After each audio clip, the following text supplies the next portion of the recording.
Pitturi u xogħlijiet artistiċi qed jiġu eżebitu mibjuwa firkant bil-flus kollha miġbura imorru għat-tfal li jgħixu f'Dar San Giuseppe f'Santa Venera. L-isfidi li ħabtu wiċċhom magħhom dawn it-tfal ta' kuljum mhumiex biss emozzjonali, iżda anke finanzjarji. Kien għalhekk li grupp ta' tfajliet ingħaqdu għal dan il-għan nobli, flimkien ma' numru ta' artisti bil-għan li jferħu lil dawn it-tfal. Sabiex kull tifel ikun jista' jaqta' xewqtu u jsiefer, hemm bżonn li jinġabru ma' 600 euro għal kull tifel. Preżenti għal din l-attività kien hemm Mart il-Prim Ministru Michel Muscat fejn uriet l-apprezzament tagħha għal attivitajiet bħal dawn.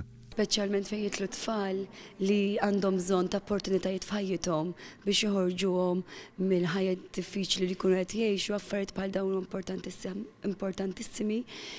Dawn il-grupp ta' tfajliet ta' min jammirhom li għandu l-inizjattiva personali jisibu l-ħin privat tagħhom biex joħorġu xi ħaġa bħal din u nawgura lin-nies hemm barra li forsi bil-ftit tagħhom ikunu jistgħu jgħinu sew bħala donations imma anke biex dak li jkun jippromovi wkoll l-artisti Maltin li tant kienu ġenerużi f'dan il-każ.